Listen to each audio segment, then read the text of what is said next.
Hey, what's up, guys? There's been a bunch of changes for Affliction over on the beta, including a ton of buffs, as well as a few little things, so let's jump right into it. Let's talk about it.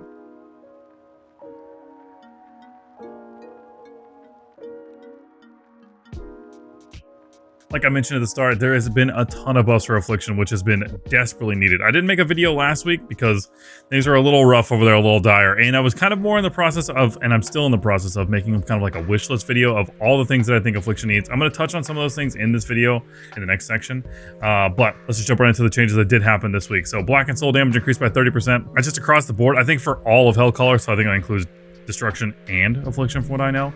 And then Mark of Xavius now increases agony damage up to 30% instead of 20.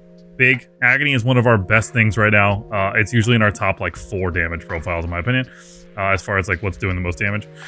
Through the Fellvine now increases UA damage by 8%, was 4%, also big.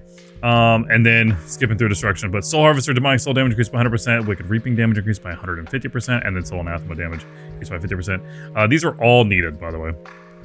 Last week and the week before, Affliction's damage was significantly lower than most other classes that I was playing with in keys, and it was making it very difficult to kind of test things and get an idea how our kit was functioning and if we were even doing the rotation correctly, just because if everything is doing such little damage, it feels like I'm not really sure what's rewarding. There is still a ton of bugs over here, including still Seed is still double consuming Succulent Soul Shards for Soul Harvester, which makes Soul Harvester really hard to test in keys right now, in my opinion, to get full value. So you'll still be able to play it. It's still playable. I've still done a bunch of Soul Harvester keys. I think Soul Harvester is actually better on the beta right now than Hellcaller, but they're both really, really close to each other. However, I think when Soul Harvester gets fixed, where those Succulent Soul Shards aren't being double consumed by Seed, I think Soul Harvester is going to probably be a little bit better than Hellcaller. Potentially could be the best spec for keys, but we'll see. All that stuff is constantly changing over here. I know people come into the chat and ask me about like what's the best spec and what, you know, what does the most damage, but that changes so frequently because of patch notes like this, where we're having things be increased by 100%, 150%. Getting into it further, Cold of Week has been updated again. Casting UA or Seed reduces the cooldown Dark Harvest by 1.5, was 3. This used to be 5 seconds when it first came out, so but 1.5 actually feels pretty solid. It doesn't feel like you're casting too many of them, but it still feels like you're casting a lot of them. And it feels like it's still super rewarding to be maximizing how many like shards you're spinning in that window. Dark Harvest is increased by 300%. This was actually, in my opinion, a massive change that was really needed for Dark Harvest. I feel like Dark Harvest felt really weird. Like you'd still press it in AoE, it still did something. But in single target, it felt like you just never press it, so it was just a completely dead button. You press this thing on cooldown no matter what. It feels amazing. It's still a little rough that it's a channeled ability, in my opinion, just because a channeled ability being interrupted versus a cast being interrupted are very different, right? If a cast gets interrupted, then you can cast it again. If a channeled ability gets interrupted, you have to wait for the cooldown. So definitely impacts Soul Harvester more than Hellcaller, but now with the doing so much damage, it impacts both of them. So Dark Harvest feels really good in keys. Summon Death for Soul damage increased by 100%. Good. Shadow Ball and Drain Soul increased by 60. This was super needed. Drain Soul feels really good now. And so does Shadow Ball. They're actually pretty comparable to each other. That extra modifier, though, on top of Drain Soul with that execute damage feels really, really good. It's a little hard on target dummies to test because it's kind of just extremely overpowered right now if you're doing target dummies that have 0-0, like, you know, just 0% health, but it feels really, really solid. UA finally catching a little bit of a buff with 15%, which feels pretty good. UA damage was extremely low, and it's still, in my opinion, a little lower than it should be. It just feels kind of awkward for a main spender to just be doing almost nothing. I can pull up some logs in a little bit here we can kind of look at for a key that I did, but agony damage increased by 30%. Good. Again, agony is kind of this really main core spell right now for us. It always has been, but agony and wither in most of my situations have been doing almost the exact same damage. So agony is definitely a core part of our thing. I'm going to talk a little bit in the next section about some stuff that's going on with agony and those kind of things, but agony definitely didn't need that. Malefic Grasp increased by 150%. This is kind of weird to me because I still think Malefic Grasp is kind of weird in general. I just don't like that it's tied to Dark Glare. I feel like we were doing some testing on the beta today. In a perfect world, if you don't have to catch any dots, you can only cast this 7 times. If you are getting just literally chain casting this thing. That's never going to happen because you're going to have to catch all your dots, right? So I think in like an actual perfect situation, you're maybe getting 3 to 5 casts of Malefic Grasp every 2 minutes. And even in then, I just don't feel like it feels worth to take this talent. I feel like there's some really way better comparable talents in the tree to take over Grasp, including running a build for Soul Harvester or running Withering Bolt, and that feels actually really solid. So we're dropping like Sacrolash and Shadow Bolt Volley, and we're taking Bolt because it feels way better than Grasp. I would rather have consistent damage over the entire course of the key with Drain than having these little tiny windows where I get like maybe 3 Malefic Grasp casts, right? Because if you ever have to move, it just feels like you don't get any value, and you're usually catching so many dots trying to get more UAs out there. I think Malefic Grasp needs to go back to being tied to Nightfall or something else, because just it being tied to Dark Lure just makes it feel like you just don't get enough value out of the talent. Summon Dark Lure damage increased by 100%, big. Makes Dark Lure feel way better as a 2-minute. Our Dark Lure is doing some serious damage as a 2-minute now, and it feels good. This plus the thing that happened last week with the nether plating, or the week before with nether plating, Dark Lure is doing some damage now. And then corruption damage increased by 50%. This is really good for Soul Harvester. Not going to get into these other things. Some nerfs, some buffs for the other 2 specs, but this is just mainly Affliction focused content. So let's jump into it. We'll talk about some logs, and then I'll show some like key footage or whatever, and then I'll talk about what I think is going on with the rotation and just kind of like my wish list on a couple of little things like that. So let's jump right into it. Just briefly looking at a few logs of a couple keys that I did. This is a 15 Nexus point that we did. Definitely wasn't the most insane key for us. We were definitely kind of still at the bottom for the entire like group, but because we were in there with a dev. Anyways, Seed of Corruption, you can still see. This is for Soul Harvester. Seed of Corruption is still way up there for you, but then Dark Harvest, number 2 now. Agony almost directly tied with it, and then Corruption definitely falling behind. So Corruption is definitely still benefiting from that 50% increase. And then Malefic Rapture, that's just whatever the new Cyclone Soul Shard proc is. I wasn't actually actively trying to maximize this by basically right now, because Seed double consumes. After you Dark Harvest, you kind of want to just use a bunch of UAs so that you spend your Cyclone Soul Shards on those. And so you get full procs from that Demonic Soul every time, and then do your Seeds of Corruption. Because if you're not, then you're basically losing out on like half of these throughout the key. And it is a significant amount of damage. It really is. But even without doing that, you can still see that is still doing a sizable amount of damage with Soul Anathema. And I believe that Wicked Reaping is still not proccing with a couple things too. I think it's not proccing when you use Seed. So if you use Seed of Corruption when you get a Nightfall proc, it's not proccing this. So we're missing out on a bunch of those as well.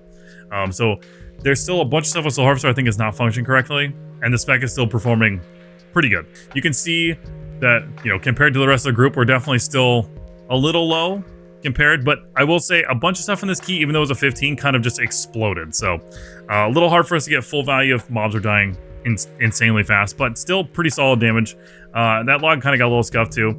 This is a Hellcaller key that we did, so this is only a 10. But you can see kind of compared to what's going on here. But Hellcaller, Wither still way up there, Agony still way up there, and then Seed of Corruption, and then Dark Harvest, you know, and then obviously UA is still just way down here. I still think UA is just very underperforming. This is only a 10, so things still die kind of fast, but UA is really only our thing in pure single target. So outside of that, it feels like UA's value kind of gets very, very little value, especially in AoE, because you're just not spamming it really in AoE. I think in some situations you might want to keep it up on a proud target, but I think with Patient Zero, I think that it's probably better to just keep casting Seed instead of having the UA. However, I think with the instant proc UAs that we get from Seeds of their Demise, I believe, yeah, you get a chance to have shard instability from Seeds of their Demise. So when this has a chance to proc for UA, you obviously send it on your prior target. And I think obviously if you're drowning in shards, especially when I'm playing Soul Harvester, I will just spend a bunch of UAs on our main target and then go back into casting Seed. Seed's cast time and UA's cast time just feels a little wonky right now. They're both basically like 1.2, 1.3 second cast, so it's a little awkward over there. But for the most part, that's kind of a quick little breakdown on a couple of the keys that I did over here. I've been trying to get as many logs as I can for both Soul Harvester and Hellcaller, and then kind of go through these a little bit. Definitely a lot of things can happen, and keys aren't always, you know, exactly the same, so it's a little hard to compare because some keys we have a bunch of wipes, or, you know, I think we pulled this boss a couple times on one of these bosses or whatever, so especially with the other one, sometimes it just happens. So not the perfect environment, but gives us a little bit of an idea of what things are looking like over here. So definitely solid changes and absolutely heading in a good direction, but still a lot of work to do. So let's jump into the next section, talk a little about our rotation, talk about some wishlist stuff, and we'll wrap this up. Briefly, I want to make a full video that's kind of just about my feedback and wishlist stuff like that, but I did want to kind of just briefly mention a few things in here that I'd like to see. So I think Agony and Shared Agony is really cool. I think it's way better than Vile Taint. I love that we don't have to worry about our curses getting overwritten anymore, and I love that we don't have another cast that we have to worry about in terms of that. So, and Foulmouth is amazing. But Shared Agony has this issue sometimes where when you're going into a pull, you'll cast it, and then you'll sometimes, in this situation, you'll hit a target that already has Agony, and it'll just refresh on that target instead of hitting one that you don't have. It does seem like sometimes it has the functionality of it should go on a target that doesn't have Agony on it, but I swear I've had times where it just goes on random mobs and just refreshes again. But the main part of it, even if that is a functionality right now, is that I wish it would catch the lowest Agony near a target. So it would be nice if it sees this one and it catches this one, right? Like, I just refreshed all of those and it didn't catch this one. So I would love to see some sort of, smart functionality come with that, where if it sees a low, it just basically tries to refresh the lowest Agony around wherever Agony it's at. That would just make things a lot easier when we're trying to move Agonies around. But other than that, I think Shared Agony is really cool, and I think it's getting closer to a good spot. I would just like to see a little bit more, quality of life brought to that spell. As far as other things go, I think our pathing is still in a little bit of a rough spot. This Withering Bolt node in particular is kind of problematic because, for the most part, for keys, you kind of want to be going this entire side over here. So these 2 points in Withering Bolt become a little problematic because you might want to still go. We still want to get some of these points. And Cunning Cruelty is cool, but it's not necessarily as impactful as Withering Bolt. And again, I know they're trying to make it 2 point versus better, better than a 1 point. But this 1 point kind of just feels like we're just spending it because we want to get down here. Whereas like Withering Bolt seems more of a choice. So as Soul Harvester, I'm taking Withering Bolt instead of taking Cunning Cruelty and Sacrilash. But as Hellcaller, I'm taking Sacrilash and Cunning Cruelty because I need to take Sacrilash, right? So it's definitely a little difficult with pathing in a couple spots. It does feel like this entire section here is meant to kind of be more raid, and that's fine. I do think they want us to try and have like more of a raid build and a key build, and they're clearly trying to make some sort of world where we're not necessarily leaning as heavily into one over the other as we have as like in Dragonflight, where we had to choose like that. So more of that is great, but I do think our pathing is still a little brutal in terms of if you'd like to get a little bit more UA damage. I've talked in previous videos, and I know there's a couple people talked about it, but our seed talents are so valuable in Mythic Plus that there is just no world where you can't take them, and that might be by design. But Sow the Seeds alone is an extremely impactful talent compared to any of these other talents. Like, I think the value is probably only comparable to Death's Embrace, but this single talent alone is an insane source of damage for us. These talents alone here are not even close to how valuable this talent is. So, again, I think it's good to have valuable talents, but that talent is extremely valuable in terms of other things. So, the pathing to get there is requiring a lot of nodes, and maybe that's by design, but I think our tree is getting really close. But still, I would love to see some more work done on it. Our class tree on the other hand, I think is in a really good spot. There's still a few little things that I would like to see be moved around a little bit. Like, for instance, I would love to be able to take Swift Artifice easier. I think it's a little too low on the tree. I think it should be more up here somewhere. Just because it is a really, really good talent for us, especially if we're having to help beat res and keys. Because without it, our Soulstone cast time is 2.5 seconds, which is insanely long. So this talent feels really impactful to take. And right now, with being able to have Halitaire and Mortal Coil, and improved Halitaire with having increased radius, and it hits 10 targets now, and it only has it reduced the cooldown, so it's only like a 30-second cooldown. This is basically our best AoE stop that we have.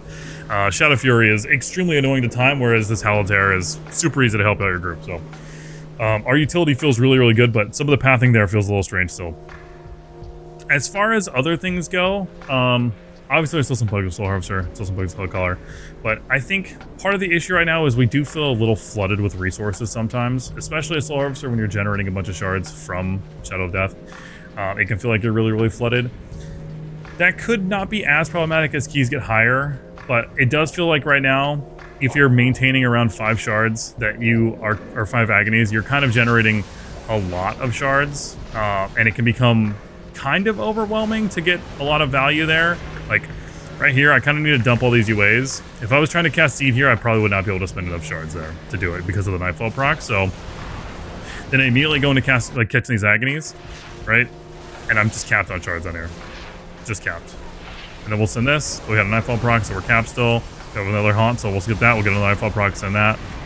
Like, we're getting a lot of value here, but it's a little hard to see, you know, we are vibing on shards. We are completely fine, which isn't necessarily a bad thing because in the past we have been starving for them. So it feels really good to have a lot now, but it definitely feels a little awkward sometimes to see if you can get a lot of value, especially out of this, right? So in single target, it's not as bad, but in AoE, sometimes it can feel like you really need to kind of just try and get as many UAs out there because I can't spend enough shards on Seed, right? And then Dark Harvest, and then, you know, we can go back into it. So that's not so much of a problem on Hellcaller, in my opinion. I will say I looked at a spreadsheet that was shared to me by Malakath from the Warlock Discord. I'm not sure who made it, but essentially it showed a breakdown of how many shards you gained over base versus how many agonies you had out there, and it kind of had just a percentage breakdown next to it. I'll try and put like a little screen grab of it over here, but essentially around 8 targets is basically 100% increase over base. So and then your value over that becomes like smaller and smaller. So before, I already said that I thought that 8 targets was about the sweet spot to try and maintain as many agonies as you could. Obviously, if you can maintain more agonies, it's great because agony is doing a lot of damage. However, Seed of Corruption is doing more damage, so you still want to prioritize sending your seeds and still spending as many shards as you can in those windows, which is, you know, sometimes really hard when Seed of Corruption's cast time is a little rough when you have to move. But obviously, Nightfalls are helping with that. So you definitely want to maintain as many agonies as you can, and I would say that sweet spot is between 6 and 8. Because we're applying 2, that number is usually 6, but because it doesn't always catch the correct target, sometimes that number might be, you know, 5 or might be 9. But essentially trying to maintain that many agonies is usually a really good spot. If you have to let an agony fall, it's not as impactful now. So like I'm gonna let these agonies fall. When I reapply them, they immediately start at 5. They only go up to 8. So because we're running sudden onset, right, and increase it starts at 3, and because of our tier set, it starts at 2, or gives an additional 2 stacks. So as soon as we play an agony, it starts at 5. So if you let an agony fall, it's not as bad as it was in the past. Obviously still not great, and you still want to try and catch your agonies, but they've definitely made it far less impactful on us as far as letting an agony fall and having to recatch it. So in the past, it was way worse if you let an agony fall because I had to build all those stacks back up. Now, obviously still bad, but you definitely prioritize sending your senders over that than over catching an agony if you can help it. Obviously don't let all of your agonies expire, but you know what I mean. So there are definitely some more feedback things that I have, and if you have more ideas for wish list things that you'd like to see, please put them in the comments because I'm trying to kind of compile a whole list of things that I'd like to see. Definitely one of them is I'd like to see Malefic Grasp no longer tied to Dark Glare. I think Malefic Grasp would be cool just back to Nightfall or its own proc or something like that. I think Malefic Grasp as a spell is still really, really cool, and I actually like the concept of it, especially in Pro or single target like Raid. But being tied to Dark Glare means we just don't get a whole lot of them, and that makes it really rough. Like, I did some testing on the beta, and in a perfect environment where you're not catching any dots, you get like 7 grasps. But in reality, when you're catching dots and you're moving and all those kind of things, you're probably looking somewhere between 3 and 5 every 2 minutes, which feels pretty rough for an entire talent node that you might be getting significantly more value out of by just going somewhere else on the tree. So I'd like to personally see either Malefic Grasp become way stronger to get more value out of the fact that you're only going to cast it a couple times, or I'd like to see it tied to something else so you get more value out of just being able to use it more frequently throughout a key, or throughout like an entire raid fight. So that's definitely one of my other ones. I'm glad that Dark Glare is heavily more impactful. And I think there's some of our talents that maybe need a little bit of adjustment. Like I mentioned, Sow the Seeds value is extremely high. I love Sow the Seeds, but compared to some of these other talents, it's just not even close. But I think that they want that by design. So I would like to see Cunning Cruelty come up a little bit if it's going to stay in the tree, just because we're kind of forced to take that node as Hellcaller. And then I think some of our utility is in a really, really good spot, man. I'm actually really happy with the fact that we get AoE curses and that we have Blighted Tongues. Like, these are all things that I was like praying for a lot of time. So I'm glad that a lot of our feedback has kind of hopefully reached the devs in some capacity, because all these things are really, really cool, and I'm very excited for Midnight. I did briefly want to touch on rotation in here because things have changed a little bit and it's been asked a bunch on stream. So quickly just kind of covering AoE and single target for Hellcaller and Soul Harvester. I'm not going to do as like crazy of breakdown as I do like in my guides. Obviously there will be a full guide for Midnight Season 1 as we get closer to Midnight. Things are changing extremely rapidly over here, but I do want to try and keep you guys up to date as much as I can, especially if you want to try and play Affliction over on the beta and you're trying to jump into it. So essentially, as you go into a pull, while your tank is, you know, grouping everything up, I still like to set a focus target, and then I'm putting agonies on as many things as I can, right? I'm not going to necessarily maintain them on everything, but if he's gathering, I'm throwing agonies out. And then as soon as he gets close, I'm throwing a seed, and then I'm going to throw a haunt out. We're going to get another free seed here, but I'm going to save that. And then I'm going to start dumping shards with UAs because, you know, I want to start clearing some stuff out so I can actually get you know, some damage or get some shard value from Dark Harvest, and I won't be able to spend them fast enough with how many Nightfalls we'll get. So then I'm going to Dark Harvest, and then immediately Trinket, Dark Glare, and then I'm sending these Nightfalls with these bonuses. Ideally, you would get the full value. If you want to get full value out of that, you should just send those as UAs, which is even more awkward, but do the correct way so that hopefully when that gets fixed, it's okay.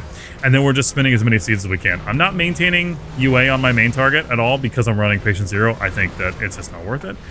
If you are absolutely swimming in shards, or you need to like dump some extra shards or whatever, like you're going into your next window, just put a UA on your main target that has Haunt on it, and then just keep spinning these, and then until Dark Harvest comes back up, we're just catching agonies, right? Again, if some fall, it's okay. Obviously, if you can try and maintain them, you can.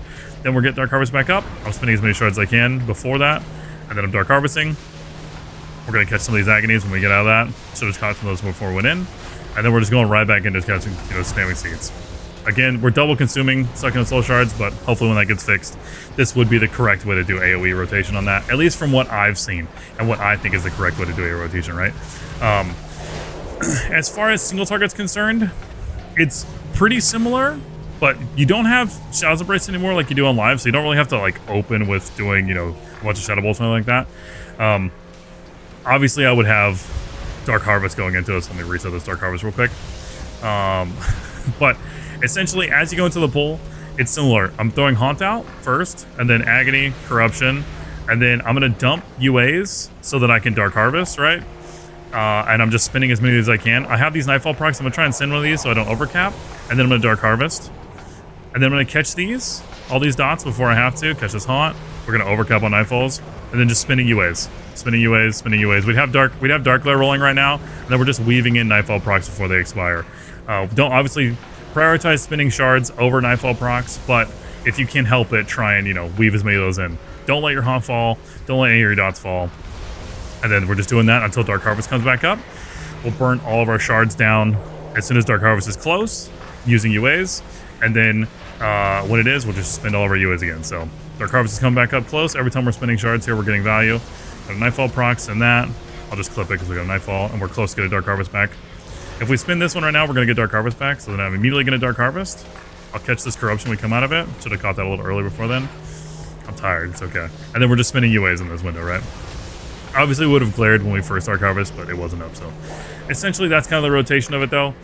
Haunt, into Agony, into Corruption, into spinning as many UAs as you can all the way down, and then Dark Harvest, Dark Glare, Trinket Potion, whatever. You can probably Trinket Potion and then Dark Harvest, because Dark Harvest is doing a ton of damage now, right?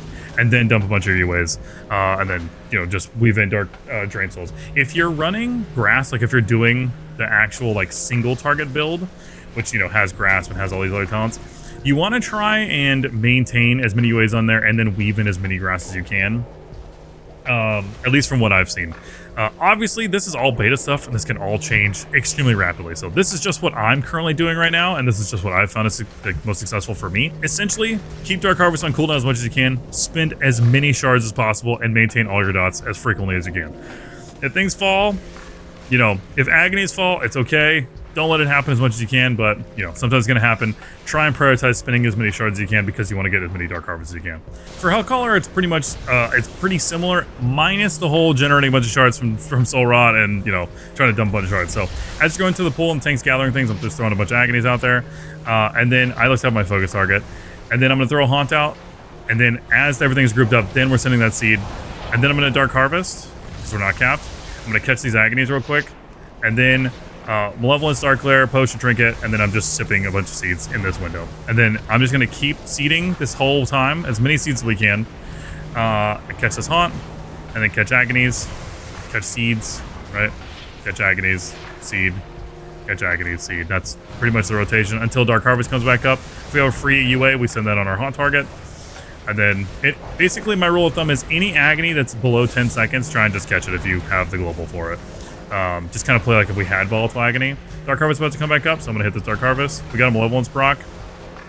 And then if we don't have Malevolence proc, we're still casting Seeds in here in AoE. In single target, we would be holding some shards here, in my opinion, for when Malevolence comes back up, or if you have Malevolence proc. In AoE, just send the Seeds. We'll send this for UA. Just keep seeding. Like, it's completely fine. Because you're generating enough shards in here, we should just be spamming Seeds. That's pretty much it. Until Dark Harvest comes back up, until Malevolence comes back up. If you're really, really bottom out on shards and you see Malevolence come back up, maybe hold on a little bit before you spend those. Like, Malevolence is back up here. I'm going to catch these guys, and then I'm immediately going to start dumping all these shards again. Dark Harvest is going to come back up in the middle of this. So I'm just going to try to get a couple of these in here, and then seed, and then catch these Agonies that are below 8 or below 10. Get this free UA out there. Seed.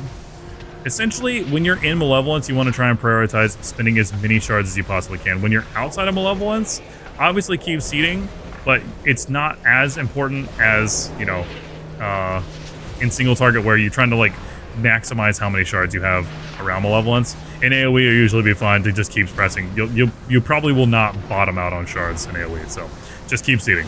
In single target, obviously things are a little bit different because you're trying to maximize your windows around your Malevolence, but because we get Malevolence procs, you just have a chance to just proc Malevolence. When this procs, it doesn't inflame all of your withers like if you were to actually hit Malevolence. However, every shard that you spend in there is still giving you additional stacks of wither, so you want to try and maximize that, but you don't want to overcap on shards, so you're still trying to maintain, you know, saving some shards if you don't have Malevolence, but never overcap. So if you're going into the pool, I like to set my focus target just because I like to. And then Agony, you know, Wither. I'm going to spin this UA so I'm not capped on shards. And then I'm going to Dark Harvest. And then Trinket, Potion, Dark Glare, Malevolence. And then just dump shards as much as I can on this target. I'll weave in some Nightfall procs. I'm going to catch these dots. Catch this. Don't let that Wither fall off, obviously. That's really bad. Don't let that ever happen. And then just keep, you know, spending as many shards as you can. Nightfall proc. Keep going.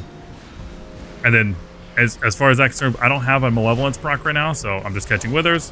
I'm just catching Haunts. I only have one shard right now, so I'm not going to spend this UA, in my opinion. I'm just going to hang on to it. Because if we proc Malevolence like that, now I want to spend that UA. Right? And then I'm going, and then I'm draining, catching Malevolence. Definitely do not let your Wither fall if you're running anything. If you're running Siphon Life, don't let that Wither fall. Dark Harvest as much as possible on cooldown. I don't have Malevolence proc right now, so I'm just sitting and waiting. If in this situation you had like a prio target pop up, then you could solo UA over there, but in my opinion, you should be kind of hanging on to these shards right now, and then just maintaining your dots, and then just draining. And then as Malevolence comes back up, now I have 3 shards. I'm going to catch this Haunt, and then I'm Malevolence again, and then dump UAs, right? And we're just spamming UAs, got a free one. Send that, draining, spam more UAs, and then we're just maintaining these guys, and that's pretty much the entire single target rotation, right? It's gotten significantly easier in my opinion because you're not really worried about Shell's Embrace as much. So your opener has gotten a lot faster, and your ability to kind of switch targets has gotten a little bit faster. I do think it's worth running Absolute Corruption, basically for Soul Harvester and Hellcaller. I really don't think there's a dramatic difference between the two, at least from my personal experience, other than the fact that if you ever let Wither fall, the downside is huge. And there's just situations where sometimes that can happen, right? A CC, movement, you're having to look at a different target, or there's a bunch of spread targets. Like, there is a jellyfish target, a jellyfish boss in the new Magisterius, this guy. that splits into a bunch of versions of himself, and you can have Wither on all of those targets and Agony on all of those targets, and it is significantly easier to maintain Agony on all of them and then having to maintain Agony and Wither on all of them. So Absolute Corruption, in my opinion, is significantly better on this fight. So if you're super comfortable with Siphon Life, that's totally fine. I think there's times where Siphon Life is perfectly fine, and it could technically be more damage, like in pure single target. I think you maybe just go Siphon Life because it's just there, but if it ever has a chance of falling, like it did for me, which, you know, I'm sitting here, I'm tired, it's gonna happen, man. That is a tremendous amount of damage you lose. So if you're not comfortable with that, just run Absolute Corruption. But that essentially covers the AoE rotation, single target rotation. Again, there will be a full Midnight Season 1 Mythic Plus guide right here on this YouTube. And I'm working on all that stuff as much as I possibly can live on the Twitch, so be sure to come by, check that out. But things change rapidly over here. And again, this is just my opinion of what I've been doing as far as rotation is concerned. I'm by no means saying that I have all the answers and that my rotation is perfect. I'm sure I make plenty of mistakes, and I'm sure there's tons of optimizations we can do. As soon as we get some sims and all that kind of stuff, we'll be able to move stuff around. This is kind of the gear that I've been running over here. I don't think anybody really asked that question, but essentially I crafted necklace. I crafted this like embellished ring, and then I'm running an embellished cloak that doubles the effectiveness of this ring. It basically just procs and gives you a bunch of secondary stats. I've been running this on-use mastery trinket because I think it's the best on-use. And then as far as passive trinkets goes, I've been messing around with more of this Locust Walker's ribbon. It's kind of like Aya Kazan. It just like procs, gives you a bunch of intellect, and then it decreases when you come out of combat, and you get like more stacks of it the longer you are in combat. It's either this or this Gaze of the, I have no idea how to say this word, Almseer or something like that. It also just gives you int procs, and they can like overlap and stack or whatever. Both of those are pretty solid. They both give you flat mastery. This trinket was what everybody was running before because it was extremely strong, and it's still okay, but definitely not as overpowered as it was before. Some trinkets are definitely a little bugged over here. Like this does not give you 11,000 haste, it's like 100. This one does give you like 264 haste, it's not terrible, but mainly I've just been trying to run a decent amount of haste flat and then get int procs from either this guy or this guy. For the most part, gear is all over the place. We get scaled in keys, so it's not the hugest deal, but, you know, still trying to get an idea of where our stats are at right now. I'm still trying to keep it even between crit and mastery and still having a decent amount of haste over here. When we're in keys, we run a haste flask, so my haste is usually somewhere around like 24% or something like that, so 25%, so 20, 25, 70 is, I'm pretty happy with those current stats right now in the beta. Obviously things are going to change, but I just figured I'd show you guys what I'm running over here. So hopefully that answered some of your guys' questions. I'm going to try and keep everything as much up to date as I can over here, and then obviously the guide and all that kind of stuff. So if you have any questions, feel free to come by the Twitch, ask anything, join the Discord, all that good stuff. I'm always happy to help, man, and I'm always happy to learn too. So, you know what I mean? Things are constantly changing. We're figuring everything out together. So either way, hope to see you guys over there. Well, guys, I think that about wraps it up, man. I think I covered most of the things that are going on with the beta for this week. Definitely some huge buffs for us, and heavily needed. Last week was a little sad, man. I'm gonna be honest. I was like a little worried about some things, not dooming, but it's just like, man, it's hard to be just feeling like, I don't know if we're doing anything correct or if this is where our damage is supposed to be at and we're doing something wrong. But either way, I'm glad that that wasn't necessarily the case and that we're definitely obviously, you know, hurting for damage. There's still some classes that seem to be some outliers, so you have to be careful with like what you're comparing your damage to, right? Are you comparing your damage to classes that might be overpowered or classes that are underpowered, or people might be having a rough key or whatever? So obviously it's a fine-tuning thing. Things will get adjusted before midnight comes out, but it's important that we get on there and give as much feedback as we can about our playstyle. And I think our playstyle and our kit are getting really close, man. I think with a little bit of adjustments, maybe some dot extensions, maybe some just durations of things being increased, I think there's a lot of potential for our spec to feel really, really fun. I think Nightfall procs and seeds are still like really fun, and having instant cast seeds is really great.